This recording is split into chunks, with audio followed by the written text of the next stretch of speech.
De la mi-journée, Midi King, c'est parti pour 2 heures d'information et de divertissement. Comme on dit, c'est une émission qui joint le tout à l'agréable. N'est-ce pas, Madame Somb Amina? Bonjour. Oui, c'est ça, Guédado, maa ngi lay nuyu di la jaajëfal di jox sa wàccuwaay di nuyu aussi Amina Bane mi ñu bokkal plateau bi mais également di nuyu ñi nga xam ne ñoo ñu seetaan sur Presse Afrique TV HD mais aussi di ñu lire sur presseafrique.com. C'est toujours un plaisir d'être là, accompagné de vous deux, les belles dames. Le plaisir est toujours partagé, ma valeureuse dame. Ban Fara Fara, bonjour. Avec ses couleurs de la Saint-Valentin. moom pareegul daa mel ni comme dama ko anticipé woon mardi dama koy tëj. da ngay raxas effectivement comme damaa defoon rouge plat dem def rouge noir. Bonjour à tout le monde qui me suit sur Presse Afrique TV HD. Bonjour à Madame Samb, bonjour à Guédado. C'est toujours un plaisir pour nous d'être là devant vos petits écrans à cette heure pour votre bloc d'information Midi. Merci beaucoup. Elle est toujours là pour la revue de la presse en ligne. D'abord, on va commencer avec la revue de la presse en ligne, comme tous les jours. Après, on aura comme invité Arona Diop. Il est le coordonnateur de la fédération, des syndicats de la santé. Il est également membre de Aar Sunu Élection, dans la synergie, notamment la synergie des syndicats des travailleurs du Sénégal. C'est au menu, on va parler du report de l'élection présidentielle, mais également on va essayer de voir comment la plateforme Aar Sunu Élection compte s'y prendre pour le respect du calendrier électoral. Et on va également parler de l'amnistie générale, pour le projet de l'amnistie générale. Aujourd'hui, Info Utile, Moulay sera sur le plateau pour nous faire comprendre comment faire pour en cas de démolition, de réfection ou bien de construction de bâtiments. Ce sera tout à l'heure et on va terminer comme tous les jours avec Buzz Zapping. Avant cela, on commence avec la revue de la presse en ligne. Comme nous l'avons fait tous les jours, nous allons commencer la revue de la presse en ligne. Toujours ak Amina Bane lay doon buñ ci jógee dinañ daal di amal suñu gan nag di wuyu ci turu Arona Diop moom nag nekk ki nga xamante ni moo di coordonnateur de la fédération des syndicats de la santé waaye itam bokk ci Aar Sunu Élection ñu daal di fas yéene waxtaan ak moom lu ñeel wàllu reportu élection yi waxtaan ak moom également ci yéen naka la plateforme bi di Aar Sunu Élection fas yéene daal di def ngir rek ñu daal di respecter calendrier électoral bi waaye itam coowal amnistie générale bi également dinañ ko daal di waxtaanee ci kanam lay doon buñ ca jógee comme chaque jeudi mën lay daal di fas yéene toog ci plateau bi ngir Info Utile ngir rek ñu waxtaanee ki ñi nga xamante ne dañoo daal di soxla tabax matériel yeeg li nga xamante ni également mooy kayit yi ñuy faral di soxla moo xam da ngay tabax moo xam da ngay modifier wala sax nag ngay daal di toj loolu lépp dina ko daal di leeral ci kanam ci Info Utile pour tëj émission bi Diaga ak Mame Ndoye dinañ fi teew pour seen rubrique Buzz Zapping mais avant cela ñu daal di commencer ak revue de la presse en ligne Amina Bane ñu daal di koy dooree ak presseafrique.com. Sortie de crise politique au Sénégal, ce que Ousmane Sonko a répondu au mandataire de Macky Sall. Depuis quelques jours, des personnalités de la société civile sénégalaise disent œuvrer à trouver des solutions d'apaisement. C'est le cas de l'architecte et président du club des investisseurs du Sénégal, Pierre Goudiaby Atepa, qui affirme dans un entretien accordé à la RFI que le président l'a demandé de faire tout ce qu'il pouvait pour les Sénégalais puissent se parler entre eux, y compris Monsieur Ousmane Sonko. La réponse que l'opposant à Atepa était qu'il lui faut d'abord des gages qui passent par la libération des prisonniers, j'allais dire politiques, qui passent également par des concertations de sa part avec ses militants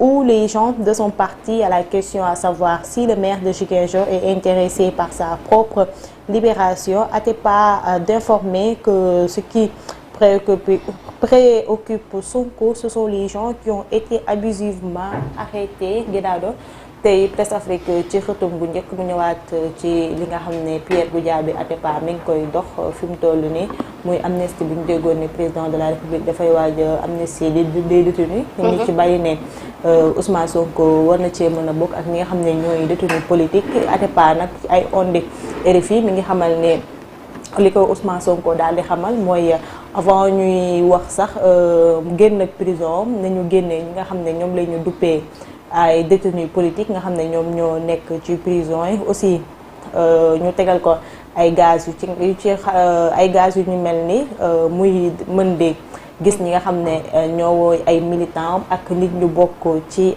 parti ba tey sax nit ñi di laaj est-ce que Ousmane Sonko moom liberté fi mu toll nii intéressé na ko mu mel ni ba tey day jiital nit ñi féetale boppam ci ginnaaw. mi ngi noonu amatita solo bu baax a baax alors Amina ñu gis comme ni ko Amina Ban daal di waxee ki nga xamante ne moo di Pierre Goudiaby Atepa waaye itam ak ki nga xamante ni rek moo nekk Alioune Tine di def ay médiation ñeel lu jëm ci wàllu li nga xamante ni annoncé woon nañ ko mu di naam sax nag dañ koy dégg rek président bi ci boppam annoncé la gu ko boppam muy projet de loi amnistie générale yi tey ñu daal di ñëw ñu ni Ousmane Sonko moom fi mu nekk nii dafa daal di teg ay li nga xamante ni amaana ci règle yi ci la mën a jaar ngir rek daal di def ci lu ni mel bokk na ca ñu daal di génne détenu yi waaye itam daal di xool naka la ñuy def rek ba mu mën a saafoon tekk li nga xamante ni moo di ay militant mu mel na lu ni mel duñu bett benn yoon ci Ousmane Sonko parce que on a l'habitude di gis que ni comme ni ko Amina waxee sànq à chaque fois dafay jiital ñi nga xamante ni rek mooy ay soppeem. Oui effectivement Guédado Ousmane Sonko moom ñëpp xam nañ ne à chaque fois suy wax danaan day jiital ñi nga xam ne mooy les sympathisants mais aussi les militants de Pastef mais mbir mi buñ ci tegee sunu loxo mi Atepa nga xam ne démb fee ca RFI dafa def sortie di xamal que ni moom dem na ba ci Ousmane Sonko pour wax ko ni ko le président est prêt à tout faire pour que moom mu daal di génn prison et que Ousmane Sonko li mu ko wax sax mooy li nga xam ne mooy mu tudd sax li nga xam ne mooy ëllëgu ñi nga xam ne dañ leen jàpp de façon abusive moom moo ko ñoŋal alors mu mel ni kon réeroo day am ci mbir mi parce que gis nañ Guy Marius Sagna ba ñuy def caravane de distribution des espèces humaines ñu ngi xamal que ni Ousmane Sonko amul woon benn réponse bu mu joxe à ñi nga xam ne nii moom la président de la République yónni fee nga xam ne mooy Cap Manuel parce que Guy Marius Sagna sax dem na ba naan mbir mi rumeur la ak aussi stratégie pour distraire li nga xam ne mooy sénégalais yi parce que Ousmane Sonko moom joxeegul benn yoon position parce que Guy Marius Sagna mi ñu xamal que ni Ousmane Sonko ñi nga xam ne président da leen a yónni woon pour ñu waxtaan ak moom ba ñu ñëwee wax ko mbir mi dañ ko tegal ko comme condition que ni pour mu génn ci boobee prison il faut que mu accepter daal di exilé wu daal di génn ci réew mi comme ni que ki nga xam ne mooy Karim Wade defee woon après 3 ans en prison mais Guy Marius Sagna dafa xamal que ni moom ki nga xam ne mooy Ousmane Sonko amul woon benn kàddu gum ci teg parce que dafa daal di def pat alors démb bu fekkee dañoo dégg ki nga xam ne mooy Atepa di un des médiateurs avec ki nga xam ne mooy Alioune Tine daal di wax ne Ousmane Sonko répondre na ko en lui disant que ni moom li ko ñoŋal mooy li nga xam ne mooy ñi ñu jàpp de façon abusive ñoo ko ñoŋal donc mbir mi kon am na loo xam ne nii am na lu ci ne donc waroo am na ci li nga xam ne moom la Guy Marius Sagna wax ak li nga xam ne moom la Atepa wax alors Atepa il rejoint juste Alioune Tine nga xam ne moom moo njëkk a joxe information bi di xamal que ni dans les prochains jours ki nga xam ne mooy Ousmane Sonko dina génn parce que moom dina génn ak ñi nga xam ne moom lañ jàppee comme détenu politique alors Guédado je rappelle juste que ni li nga xam ne mooy loi d'amnistie générale bi ñuy wax ñu bëri dañoo jàppoon ne démb ci conseil des ministres la ko président bi jël parce que ay sources rek ñoo génnoon ci média bi daal di koy annoncé mais nekkul woon mbir bi nga xam ne président de la république quand même moo taxaw daal di koy wax alors man li ma jaaxal ci mbir mi Guédado mooy ki nga xam ne mooy Atepa di un des membres du collectif bien des cadres Casamance yi nga xam ne mosoon nañoo bind président de la république pour lettre effectivement mosoon ko bind lettre quand même pour ñu daal di waxtaanee li nga xam ne mooy l'enjeu de l'élection présidentielle du 25 février Macky Sall daf ko traité woon d'escroc di xamal que ni moom sax si mbir mi daf nga waxoon des supposés cadres ou bien des escrocs daal di may bind lettre man duma leen tontu ci boobee lettre alors nan nga mënee traité nit escroc ba pare woo ko pour mu daal di lijjanti sa diggante ak ki nga xam ne mooy sa principal opposant man mbir mi daf may xaw a jaaxal parce que mënuma daal di saaga nit ki fekkee noonu laa ko mën a tuddee ba pare woo ko pour mu daal di li nga xam ne moom seen lettre bi moom lañ ci bëggoon muy gérer li nga xam ne mooy jeu politique bi pour parce que dañoo waroon dem li nga xam ne mooy élection tey si même cadre boobu noonu tamit nga woowaat ko pour mu diligenter mbir mi en tout cas xam naa ni peut-être politiciens yi moom mën nañ nu ne alors Ousmane Sonko comme ni ko Atepa waxee su fekkee ne dëgg la moom dafa bëgg li nga xam ne nii moom mooy ñi nga xam ne jàppoon nañ leen de façon abusive ñu lijjanti seen mbir moom je me rappelle démb Guédar maa ngi gis réseaux sociaux yi benn vidéo mi nga xam ne Ousmane Sonko dafa mel ni tey la doon wax parce que mi ngi wax ne le président de la République dinañ toll foog nga xam ne bu bëggee lijjanti mbir yi day jël benn loi d'amnistie générale bi nga xam ne nii képp ki nga xam ne defoon nga njuuj njaaj ci biir parteem sax dinañ la ci boole pour daal di ne amnistie nañ bépp fait bi nga xam ne dem na de telle date à telle date pour moom mu daal ci jaaraale daal di protéger ñi nga xam ne nii moom la bokkal parti. Alors mu mel ni kon mbir mi Ousmane Sonko avait vu venir li nga xam ne mooy Macky Sall mais quand même il faut le dire et le répéter mbir mi nekkul un fait concret dafa nekk juste mën naa ko tuddee rumeur comme li nga xam ne moom la noonu la ko Guy Marius Sagna tuddee parce que amuñu benn fi mu nekk ni président bi moo ko wax parce que démb ci conseil des ministres bi quand même gisuñu benn yoon fu ñu aborder li nga xam ne mooy amnistie générale. am na solo bu baax a baax lu ci mënti am rek mooy dinañu xaar lan la wànneen ci daal di mujjee ci gëtëm ci jamono yu nga xamante ni ñu ngi wax de tout bord que ki nga xamante ni moo di le président de la République ak Ousmane Sonko ñi ngi nekk ci ay négociations yu nga xamante ni amaana ma gis nañu ni c'est très avancé. Alors Amina buñ ko jógee ñu daal di xooli beneen yéenekaay ñu jàll ci Seneweb mu ñëwaat ci loi d'amnistie pour Sonko et détenus politiques pas à l'ordre du jour du Conseil des ministres. La montagne a finalement accouché d'une souris. Annoncé en début de semaine, le projet de loi amnistie en faveur d'Ousmane Sonko et de tous les détenus politiques qui fait débat reste au stade de rumeur puisque la question n'était pas à l'ordre du jour. Lors de la réunion hebdomadaire du Conseil des ministres, il n'a jamais été question de projet de loi d'amnistie. Nous glisse même une source bien renseignée qui évoque des manipulations. Guédado Amina wax na ko sànq démb ñëpp ñu ngi doon xaarandi ci Conseil des ministres ñu annoncé loi bi nga xam ne mooy servir d'amnistie ñu bàyyi ku ci mel ni Ousmane Sonko ak détenus politiques yëpp waaye ñu gis ni démb tout au long du Conseil ba tey dégguñu président de la République tudd ko Guédado mu mel ni que ni rumeur la rek bu fi jaaroon. Amina mu ngi noonu boo fàttalikoo léegi sax maa ngi lay waxaat que ni naam sax nag lu nga xamante ni dañuy dégg ñu koy daal di wax ci suuf la rek mais ba tey dégguñu njiitalum réew mi ci boppam daal ci àddu ñu ko doon xaarandi comme ni ko Amina daal di waxee ci conseil des ministres ku démb yi waaye ba tey gisuñu ci dara.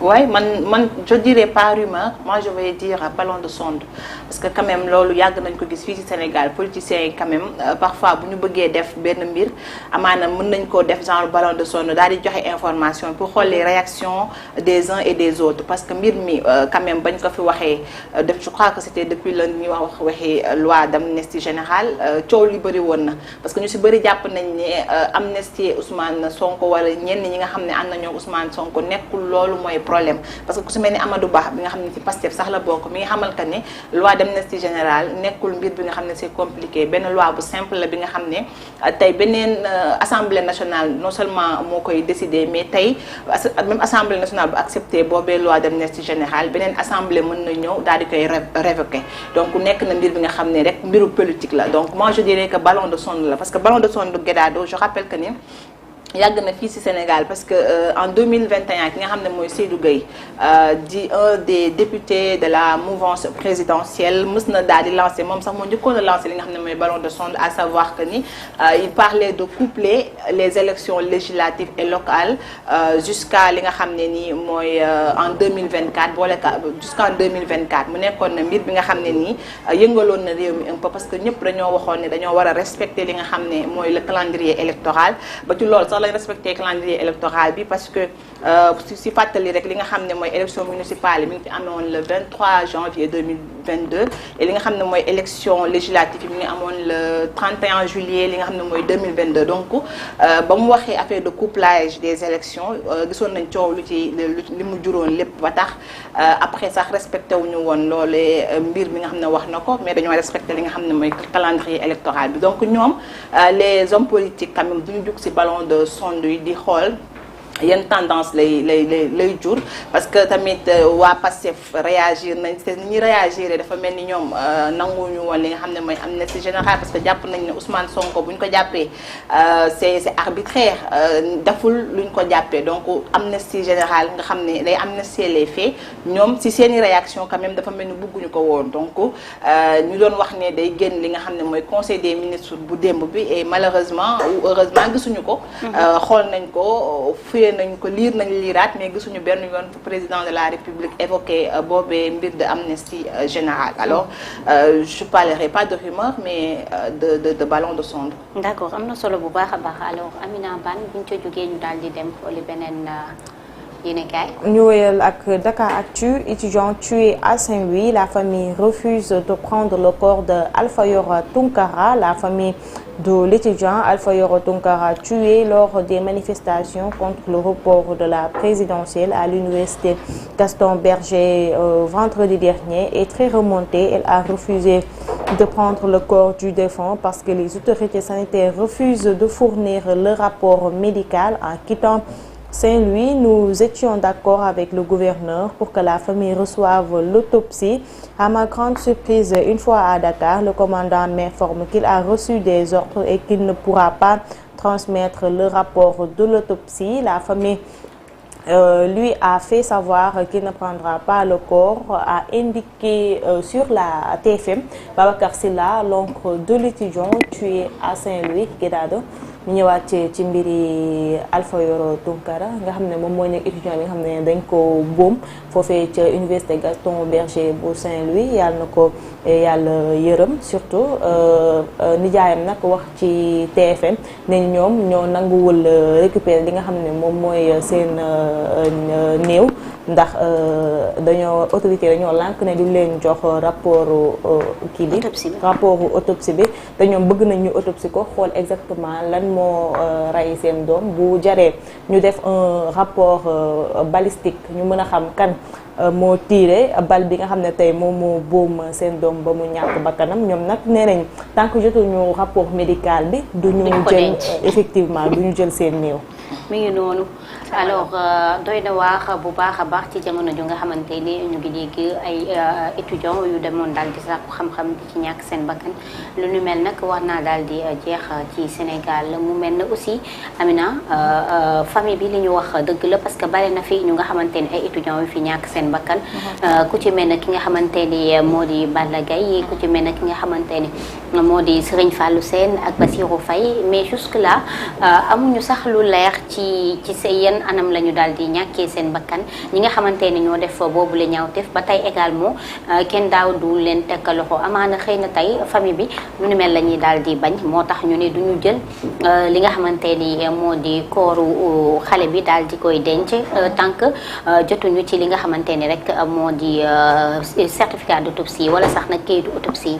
waaw mais Guédado fii yàgg na nit yàgg nañ ko fee buum ñu daal di def autopsie bi génn ne que ni par balle la ñàkkee bakkanam et pourtant arrestation du ci am wala enquête bi doo xam réellement kan moo tiré parce que gis nañu manifestation depuis juin gis nañ fi ñu bëri ils sont décédés par balle mais parfois dañ lay génnee autopsie bi di wax ne autopsie bi fii la jaar ak fii ak kii balle bi fii la jaar ak fii ak fii mais mosoo see dégg ñu ne arrêté nañ fi benn policier wala arrêté nañ fi benn nervi alors ñoom tey su fekkee ne dañ ne dañoo exiger à ce que autopsie bi ñu jox leen ko c'est normal parce que fii ñaata yoon nga fi gis benn décès ñu daal di ne kat la personne est décédée suite à l'autopsie révèle telle et telle les circonstances du décès yàgg na fi am donc ñoom ils ont le droit quand même ñu daal di am li nga xam ne mooy les résultats de l'autopsie parce que vidéo yi wane na ko bañ ko boomee gis nañ nit ñi filmé nañ ko xam nañ ni par balle la décédé peut-être que ni famille bëgg nañ xam balle bi parce que balle yi quand même il faut le dire ay balle yi nga xam ne dafa am numéro donc tey police bi képp ku nga xam ne yor nga arme sa numéro bi ay balle ñoom xam nañ kan ak kan moo ko yor donc peut-être que loolu sax dina gën a mën a faciliter liggéeyu policiers yi ou bien la police ou la gendarmerie parce que su boobaa nañu xam ndax ki tiire si ñoom lañ bokk wala ndax ki tiire ci ay nervi la bokk parce que à chaque fois manifestation am dañuy gis ne tout le temps day am ñu nga xam ne dañ ciy jaxasoo ñu gis leen ay nit ñi nga xam ne dañuy ay armes à feu di tirer envers les manifestants donc tey autopsie bi quand même bu fekkee ne génn na war nañ ko jox li nga xam ne mooy famille bi maa ngi dégg sa benn vidéo sànq Amina mi ma koy mi ngi taal vidéo bi ñuy déglu ak nga xam ne mooy nijaayam di wax ne ñoom dañ doon exiger pour bu ñu koy defal autopsie ñu daal di teew mu mel ni tey manque de confiance quand même am na ci diggante li nga xam ne mooy sénégalais yi ak li nga xam ne mooy les autorités parce que tey fekkee ne yow dem nga ba naan da nga bëgg a assister li nga xam ne moom mooy li nga xam ne mooy autopsie bi cela veut dire que ni si am na ab ndu njaaj bu nekk sa xel jàpp nga ni sax ñii di def autopsie muy des médecins légistes amaana mën nañu wax li nga xam ne amul wala ñu détourner li nga xam ne mooy résultat yi raison pour laquelle ñoom doon demander li nga xam ne mooy assister à cette autopsie là loolu amul mais quand même je crois que dañ leen war a jox seen li nga xam ne mooy autopsie bi lan la autopsie bi wax ñu xam quand même lan moo rey seen doom parce que sa doom tey nga bàyyi ko mu dem jàngi gëdaadu nga jël sa xalaat ak sa avenir jàpp ne kii bu réussir tey bu dee coono gu ma am yëpp dina ko lijjanti alors ñu boom ko comme ça mu nekk circonstance yu métti yi nga xam ne nii képp kuy parent xam nga ni métti na sa doom nga def yaakaar ci moom surtout Saint-Louis nga xam ne tey ñëpp jàpp xam nañ ne université d'excellence la mu nekk fa di jàng nga jël sa yaakaar teg ko ñu boom ko comme ça donc bëgg nga xam quand même yan circonstances la génnee àdduna ak aussi kan moo ko rey parce que tey loolu dina apaiser même li nga xam ne mooy douleuru famille bi parce que tey su fekkee ne sa doom boom nañ ko nga xam yan circonstances la génnee àdduna nga xam kan moo boom sa doom justice fera son travail et su boobaa nii la personne bi nga xam ne nii moom mooy nu tudd sax moom mooy auteur bi su boobaa yoon dina ko teg loxo et loolu dina wàññi un peu la douleur de la famille donc ils ont raison on doit les donner les résultats de ces autopsies là parce que droit la ci ñoom am na solo bu baax Amina buñ ci jógee ñu daal di dem xawli xibaaru tàggat yaram. Winsport classement FIFA, le Sénégal classé 17e mondial pour la première fois de son histoire, classé initialement à la 20e position. Les Lions de la Teranga occupent désormais la 17e place dans le classement mondial de la FIFA. Cette progression, bien que modeste, témoigne une amélioration de son record malgré leur parcours écourté lors de la CAN 2023 où ils ont été éliminés en 8e de finale par la Côte d'Ivoire, future championne. Les Lions de la Teranga ont su persévérer leur position de deuxième meilleure équipe africaine, juste derrière le Maroc. Auparavant, la meilleure position du Sénégal se situait à la 18e place, mais l'équipe dirigée par l'entraîneur Aliou Cissé a franchi un cap en grimpant à la 17e position. mu mel ni liste ba FIFA fësal niki tey ci suba wane ne que ni Sénégal malgré déception bu ñu am ci CAN bi. man dama la doon bàyyi ba nga wax man la à quoi bon. au niveau mondial. non mais comme au niveau mondial léegi am nañu ñu ngi gis que ni. d'habitude 20e place lañ daan nekk étoile demuñu ba demi-finale nañu wéy rek yàlla baax na. voté wuñ tamit. voté wuñ deewuñu amuñu internet dee leen ko ci teg bu yëngu-yëngu xawee am. waaw ñu internet bi aussi ñëw na. yàlla baax na. dee leen ci teg loolu. alors Amina mu mel na Amina ni mu ko waxee progression am na ci gannaaw bu ñu jugee ci 18e place daal di ñëw ci 17e place. non 20e lañ jógee. 20e dem ci 17. non 20e la mais am na fi demoon nañ fi ba nekk 18e place. waaw looloo nekkoon rang bi mu am. bu le meilleur rang bi Sénégal mosoon a am. alors tey jëm 17e Guédado buñ ko xeebal xam nga tax buñ ko xeebal non buñ ko xeebal parce que quand même Guédado waxuñu la niveau africain niveau mondial lañ wax te Sénégal quand même gis nañ ni mu duggisee ci biir CAN bi 0 faute avec 9 points je crois alors tey su fekkee ne ki nga xam ne mooy pays organisateur moo ñu génn ci boobu compétition tey pays organisateur bi daal di jël coupe bi mais gis nañ tout ce qui se tourne. défaite bu rafet la. non du défaite bu rafet parce que benn défaite mënut a rafet mais gis nañ tout ce qui se tourne autour de cette défaite là. parce que ñu wax ko ñu ñàkk ko wax gis nañ arbitre bi nu mu doxalee. Krépin ma ko wax de sanctionné nañ ko. waaw parce que non mais sanction yi aussi fallait tamit ñu wax nit ñi que ni démb maa ngi gis fédération football nee nañ que ni benn sanction génnagul. dañ koy wax yëpp ay rumeur parce que non en fait ay demande d'explication lañ ko servir et démb si fédération bi ñu ngi xamal que ni Krépin ba muy wax loolu nekkul devant des chaînes yi nga xam ne dañoo amoon accréditation. da doon wax ci ak feneen lañ doon wax ñu daal di jël même chaîne bi mu ko waxee sax li nga xam ne mooy CAF jox ko accréditation donc chaîne boobu waru woon nekk foofu. alors nekkul benn déclaration boo xam ne c'est officiel. donc est-ce que loolu war nañ ko ci daan en tout cas lu su ma am mooy FIFA ne jotagul notification. en tout cas yi mais gis nañ daal fi ma damay continuer li ma doon wax parce que yaa ngi ñuy xeeb ba suñu 17e place bi. gis nañ li ci am yëpp gis nañ arbitrage bi nu mu demee gis nañ aussi sunu Lions yi peut-être que problème mu coaching amoon na ci mu mel ni sunu coach national bi da doon nelaw on comprend pas voilà mu mel ni ay erreur moo tax ñu génn ci boobu compétition mais nekkul mën football parce que bu doon football rek quand même mën gëm naa ne Sénégal voilà bu doon football et puis cette CAN là pas besoin de pleurer parce que c'est l'équipe la plus nulle de la CAN qui a pris la coupe. bi nga xam ne ressuscité dafa ressuscité te y a la main de mamie dedans ñoom sax wax nañ ko y a la main de mamie dedans. waaw mooy seen mooy boobu di naaw seen mère bi naaw. yow yëgoo Amina yëgoo la Amina foo ne Amina Bane gisoon nga veille finale bi. mami gis naa mami bi mu ne benn Ivoirien bu mu entretenir. gis naa mami gis naa loolu mami génn wax de. mooy mami bu yor kaan bi. te muy naaw si stade bi gisoo mami. non. man bëy bi laa seen bëy bi doxee ñaari tànk. waaye yéen ay révélation ngeen fii def mel ni yëgu nga ko woon. en tout cas daal Guédaldo du ñàkk mën football moo tax ñu pedd yi nga xam ne mooy CAN bi. donc tey Sénégal bu jëlee 17e position au niveau mondial quand même moi je crois que ni du chance mérite la parce que on le mérite peut-être que erreur rek moo tax ñu daal di kon les Lions. bu ko xeeb 17e place yow monde entier nga jël fa 17e position Guédaldo loolu ndam la de. ndam na kon jokkanjal. effectivement. nañu moytoo am est-ce que rawuñu Côte d'Ivoire sax. mais nañu moytoo am lañu éliminé woon ci coupe du monde ba rek. suñu bii yu bare ñu continuer ak actualité internationale. Bamako affirme avoir piraté une entreprise française pour récupérer des données électorales. Les autorités maliennes de transition affirment avoir piraté une entreprise française pour récupérer des données électorales mardi soir dans le journal de télévision d'État Ortem. Un long reportage a été consacré au piratage par des acteurs maliens au service des autorités de transition de l'entreprise française Idemia, accusée d'avoir pris en otage ces données. Ngi daal dama Mali dama leen a fan waale seen président bi noonu ñoom leen neex la ñuy wax ñoom ñoo piraté. ñoom ñoo sàcc ñoom ñoo taxawaat wax. te ñoo ko reconnaître te seen chaîne nationale lañ ko waxee. te ñoo ko reconnaître comme ñun tey ñu taxaw RTS wax fa lu ñu neex.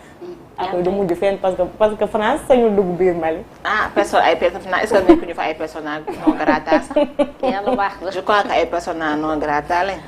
en tout cas moom vraiment man Afrique daal. Amina.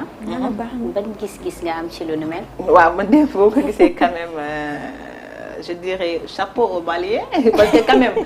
xam nga africains yi jàpp nañ ne seen xarañte fi yeggul fenn.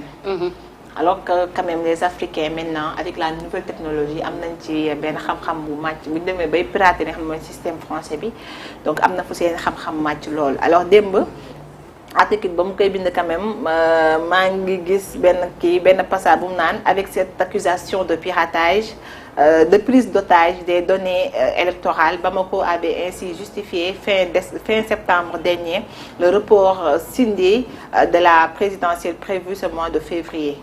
Alors mu mel ni ñoom dañoo jàpp ne li nga xam ne mooy les Français dañu prise d'otage dañu defoon seen données seen données électorales yi parce que ñoom loo taxoon sax ñu ngi wax ne li nga xam ne moom mooy élection yi xam nga dañ ko reporté woon scindé sans date fixe.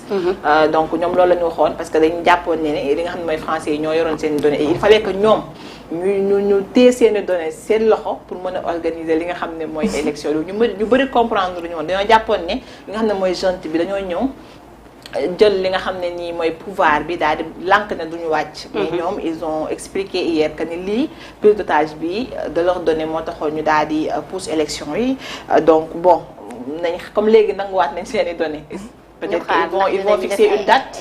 pour des ils vont élections. fixer une date pour l'élection présidentielle dañ xaar rek. en tout cas nag dafa jot sax. et puis ils ont défié le français man. ba pare dafa jot sax nag ñu autonome ñen lu jëm ci wàllu données personnelles yi. wala données yi nga xamante ni ñun ñoo koy moom suñu données tamit ñu koy stocké feneen te duñu xam sax. amaana ci yan fin lañ ko mën a utiliser waat. dafa jot ñu autonome ci wàllu woowu. oui Amina. en tout cas daal la ñëpp def ni Mali déjà France persona non grata la biir Mali duñu dugg. kii daal moom leer na moom Niger. ñoom génne nañ wax seen bopp moom carrément moom. mooy loolu. en tout cas ñoom daal nee nañu mbir mi il a fallu 3 semaines jour pour jour pour que seen hackers yi daal di réussir li nga xam ne mooy piratage. seen serveur français yi pour mën a daal di récupérer li nga xam ne mooy les données précieuses noonu sax lañ ko tuddee les données précieuses. mais c'est vrai des Maliens. données précises c'est nag ça, il faut le ça, dire de ouais. jot nañu xoolaat ci suñu wàll de jéem a def ni ñoom. ñoom ñun nga xam ne balaa ñuy def dañuy dem tàggoo ba pare. ba ñu bàyyi ñun est-ce que jot nañu bàmmeel foofu. ñun dégg nga ma ne ko balaa ñuy ak France la ñu daggaguñu ko ñun balaa ñuy def dañuy dem tàggoo ba pare wala ñu woote ba tey tàggoo. dañuy tete la France. ñu ne ñu def leen ñu soogee def nañ ñu def. doy na waar ma ne ko doy na waar alors Amina. C'était tout pour la. non c'était tout damay fàtte tey la vendredi. non tey la jeudi. waaw yow demain vendredi lay def une Massaly tamit am na information bu am importance. bu ñu kii nee na la Côte d'Ivoire est 39e mondial. très loin derrière le Sénégal ñun ñoo raw Côte d'Ivoire mami yow am naa la moo tax yow. waaw mami bi fan laa nekkoon. mami dañoo toog rek ma désespéré. mamee ngi siiw mamee ngi siiw mami moo jàpp mami moo jàpp ci mooy lan mami lu muy def. mami de day naa ab vieille mère boo xam ne la bantam la yor xaw ma butéelu vin la yor xaw ma. waaw daal day naaw. yàqu man moom gisuma loolu mais la. xaar ma yàqu. xam nga lu moo yàqu. bien sûr. y avait Salif sax ndox ici. mami daal moo jàpp ci kaw. yàqu c'est comme ndeysaan. mami damaa yaakaar ne mami moo doon ak chèvre bi doxee ñaari tànk. mami moo doon mbéj. Aliou Cissé ba. bu xam fu muy 17e ak 39e sori na. nee naa leen Côte d'Ivoire c'était l'équipe la plus nulle de la CAN. dafa mel ni nag. bilaay. mais nag dañu ressuscité non c'est-à-dire en fait xam nga gis nga benn affaire boo ci nekkoon. mu leer la lii normalul boo dekkee da ngay racheté wu xam naa ne ñàkkul ni loolu la naam sax arbitrage am na ci mais tamit. Sénégal damay dégg ñu naan sëy neexu sëyaata neex xam naa ñun sëyaat bu. loolu ñàkkul ni loolu mais Amina. oui comme boobu léegi tooñaguma la ci plateau bi keroog noo dundee lacrymogène yi. sama daw yi ci dëkk di nga demaat. déggoo sànq laa doon ma ne Paa bu subaa sama jàllale yaay laa sama leer leen du ma génn dama dawee ci dëkk bi sama tur bi ñëpp xàmmee nañ ma mais dana neexul tubaab bi ñun dañuy daw jaar ni mu dagg ci digg bi moom bi lacrymogène yi doon dem wala doon jaar buñ juree jàmm yow. mais affaire bi du suba c'est samedi. non demain ñoom nee nañ chaque vendredi dañuy marche. vendredi bi. booy day def une semaine vendredi bi man loolu xam naa dinaa ko laaj suñu invité sax parce que kan moo initié marche boobu booy di def. bokkul ak aar suñu élection parce que keroog génn nañ ñoom. ñuy wax que ni ñoom bu ñu waxee date suñ leen ko permettre dañ koy def. booy leen ko permettre c'est des républicains dañ koy def ñoom ñoo jël vendredi yi ci at mi yëpp def ko vendredi de la libération. moom laay expliqué ñoom vendredi passé waa aar suñu élection julli ji bi. moom la ñu woote woon. léegi nag à part julli ji bi dañ ne woon bu imam yi di prêcher. dañuy prêcher ci wàllu woowu. ba mu toll ci lu toll ci 42 mosquées yu nga xamante ni def nañ lu ni mel mais nee nañ. rassemblement beeg marche beeg yooyu noonu ñoom woote wuñ ko woon nee nañ ñoom julli ji kese la ñu woote woon. et puis je comprends lan moo tax keroog buñ Cour suprême ñu gis yenn leaders yi ñoo xam ne ba ñu paree jubaluñu place de la nation mais dañoo dem maa ngi doon gis ni su bat ñu ngi leen doon lynché ci réseau yi nga leen da ngeen di initier dara ba pare après ngeen dem bàyyi fa nit ñi ñu rey leen ñi ñu jàpp leen mais ñoom woote wuñu manifestation place de l'Obélisque. booy yi ñoo jël seeni vendredi xayma ko mu toll xaw ma ñu ñaari vendredi ñu def ko vendredi de la libération. am na solo bu baax suba moom dem moom na leen. li ci mënti am Amina. xam naa suba yaay dem ñàkk ni incha allah dinaa la wàcc ci terrain. xam naa suba yow yaay dem bu baax a baax man lacrymogène yi maa ngi ñoom a tollooti. man dañ may jaawaleeg lacrymogène sànni ma di la tàggu di la jox rendez-vous demain incha allah. di la jaajëfal di ñaan yàlla suñu borom yàlla na yàlla def jàmm ci réew mi ndax lu dul jàmm ko gën. waaw dëgg la de lu dul jàmm ko gën a léegi xam naa Amina bu jógee rek ñu daal di accueillir suñu invité sur le plateau c'est juste après cette petite pause.